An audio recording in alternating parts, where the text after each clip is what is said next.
Hello, fellow rebel capitalists. Hope you're well. Wanted to go over some research that I've been doing in studying the elasticity or lack thereof of money and how this plays into the actual role of central banks. I'm doing this for a live stream with Robert Breedlove here in about 20 minutes. But in doing some research, I found something that I wanted to make you all aware of, and you kind of look at what Bill Gates says about the population and how in the future there needs to be less of a population, or we need to have a greater abundance of natural resources. And therefore, his observation or his conclusion is we need to either consume less, or I don't know if he'd come out and say this, but maybe we need less people. And if you look at the rhetoric from the global elite, the World Economic Forum, the IMF, the central planners in general, uh, this is something we have seen before. And they probably wouldn't admit it. But if you understand the history of eugenics and Malthusianism, you see that these ideas that we had in the probably late 1800s, early 1900s, that were extremely popular in the United States and were very popular with central planners are still very, very popular today. And it's the same ideas. They just market them in a little bit different way. They can't, Klaus or Bill Gates can't come out and say, "Oh, well, we believe in eugenics," but they just say, "Oh, well, we believe that there's kind of this problem with the population and resources," and just pointing that out. Just nothing to see here. And if you actually listen to what they say, although they won't admit it, they believe the exact same things that Keynes believed way back in the early 1900s. So let me dive into an article. And this is actually from Jeff Snyder. And this does have something to do with what we're talking about. He's talking about Keynes being no fan of gold. And he's talking about this in the context of money elasticity. But he says something very fascinating. Right here, I highlighted it. Keynes's argument against using gold as the primary form of medium was there were no better, more suitable alternatives. For one thing, on the topic of dearness, it all came down to what many economists believe is the irrationality of gold hoarding. Such grave matters should not, they reasoned, be left to individual decisions.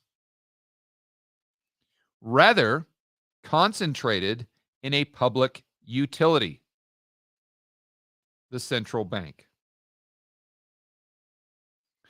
So you see, what Keynes was saying is that he's a central planner. And I'm not here, I think he was a brilliant guy, and I think his ideas on economics get distorted quite dramatically. But the bottom line is he believed in this central planning type of approach. And what I've said today, whether it's the World Economic Forum, whether it's even the Benioffs, the Bill Gates, they're also central planners. And if you believe that central planning is the way to go, I'm not saying that every single person that believes in central planning has this thought process, but I think it's not a dramatic leap to come to the conclusion that governments should control more than just the economy, i.e., they should control populations, or they should control the level of consumption of limited resources with alternative uses, so that maybe we don't have to control the population. I'm going to give them the benefit of the doubt here. But you see, this goes back to the idea, the core principle of eugenics. Because if you think about it, it's this idea that there's a group of people on the planet Earth that are just superior to others. They're just genetically superior. Or maybe we've, or maybe the eugenicists have evolved since then, and maybe they would say that, oh, well, it's not genetics, it's external factors. But regardless, it's the same principle that there's this group of people that is just smarter and better than everyone else. Therefore, they should be the ones making the decisions. They should have all the power. They should have all the control.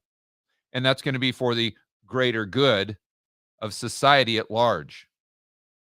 See, that's the idea of a eugenicist. That's what Hitler is an example. He got a lot of his ideas from the United States and what they were espousing in the 1920s and earlier than that. And Keynes was a big part of that. And so, their idea was, well, we'll just breed bad people out of existence. So that was the whole Buck versus Bell 1927 deal. They thought that if they could just stop dumb people, for lack of a better word, stop dumb people from procreating and having kids, well, then their genes would be wiped out of the gene pool, and society, the average intellect in society would become greater, and therefore, moving into the future, we would have a much better society as a result. This was kind of their rationale, right? And so you think about the central planner right today that might not talk about this directly, but they still have the same belief. Because if you believe in central planning, by definition, you believe that there's a certain small group of people that should have all the power and the control, and they should be making the decisions for everyone else. And so, and if you think I'm this is a stretch, let me introduce you to another article. This is from the Mises Institute. This is going on about some of kind of a history lesson regarding Keynes, eugenics, race, and population control. And I highlighted it here. This article provides documentation that shows Keynes advocated extensive government controls, not only on spending money, deficit spending, interest rates, etc., but also on the size and quality of the population. So this is on Mises.org. You guys can find this via Google. I'll be talking more about this in future videos, because I think if we can look at the central planners of the past and you can compare them to the central planners of today, I'm not saying that every single central planner believes in eugenics, but I'm saying that we need to consider the probability that a lot of them do, because the belief in eugenics is basically a very, very close cousin, if not a sibling, of the idea of central planning for the economy. And again, the central planning for the population, their size and quality is probably as a sibling, I think, of the idea that central planners should also control the economy. So, just to be very clear, if you believe in this, I don't think it's a huge stretch that you would believe in this.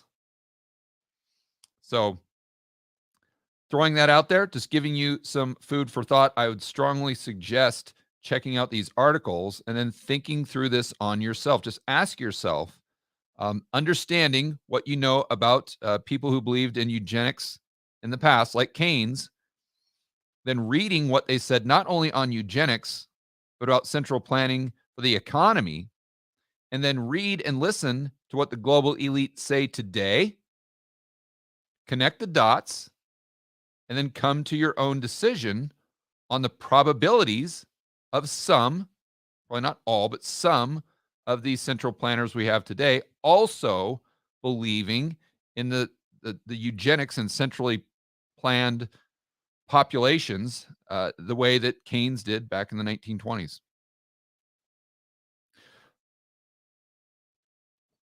All right, guys, enjoy the rest of your day. Stay tuned. 8 minutes. I will be right back here with my good buddy Robert Breedlove, and we'll talk about his recent discussions with Jeff Snyder, the elasticity of money, gold, Bitcoin, the dollar, and all that great stuff. We'll see you in 8 minutes. And as always, make sure that you're standing up for freedom, liberty, free market capitalism. See you in the next video.